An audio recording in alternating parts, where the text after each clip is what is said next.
এই মুহূর্তের যে গুরুত্বপূর্ণ খবরে সবাইকে চোখ রাখতেই হবে সেটি হচ্ছে বঙ্গ বিজেপির বর্ষিয়ান নেতা দিলীপ ঘোষের বিয়ে নিয়ে যে বিশেষ জল্পনা হয়েছে। বর্ষিয়ান নেতা দিলীপ ঘোষ আগামীকাল বিয়ের পিঁড়িতে বসতে চলেছেন। পাত্রী হচ্ছে রিঙ্কু ঘোষ, বিজেপির বিজেপির দক্ষ মহিলা মোর্চা, যিনি যার বাড়ি হচ্ছে সল্টলেক।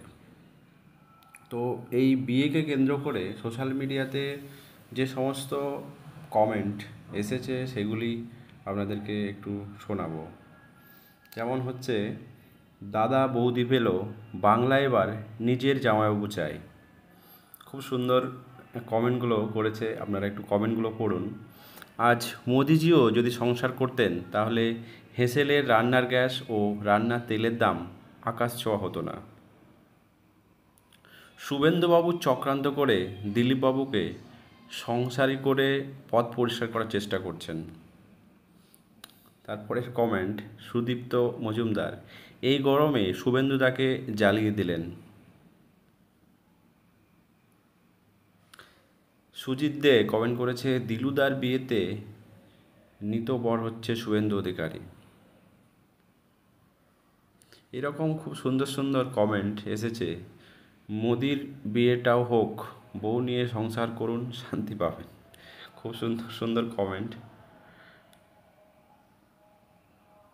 বাজার আমার মন্দ, নেই তেমন আনন্দ, কোর্টের এই কেমন রায়, রাজ্য হেনস্থা করে কি উপায়, বিয়ে নিয়ে তোলপাড়, ঘণ্টাখানেক হলো জোগাড়, বুড়ো বয়সে তারে খেলা হবে। কি সমস্ত কমেন্ট আসছে।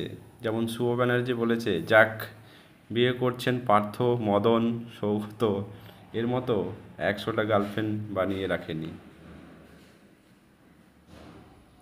শুভেন্দু না আবার কাল থেকে মর্নিং ওয়াকে যোগ দেয়। এই সমস্ত কমেন্ট আপনারা দেখতে পাচ্ছেন, খুবই ফানি বা মজার কমেন্ট আসছে দিলীপ ঘোষের বিয়েটাকে কেন্দ্র করে। বাংলা এবার একটা জামাইবাবু চাই, এবার যদি দুধে সোনা পাওয়া যায়। বাপ্পা মাইতি এই কমেন্টটা করেছেন। খুবই সুন্দর সুন্দর কমেন্ট। পাত্রীর কোয়ালিটি অনেক হাই মনে হচ্ছে।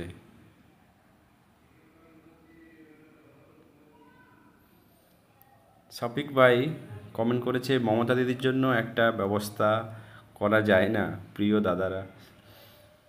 খুব সুন্দর সুন্দর রাজনৈতিক নেতাদের এই বিয়েকে কেন্দ্র করে যে সমস্ত কমেন্টগুলো হয়েছে তা যথেষ্ট মজার এবং যথেষ্ট ইন্টারেস্টিং। অবশ্যই আপনিও আপনার মতো করে একটা কমেন্ট এই ভিডিওর নিচে কমেন্ট বক্সে কমেন্ট করুন।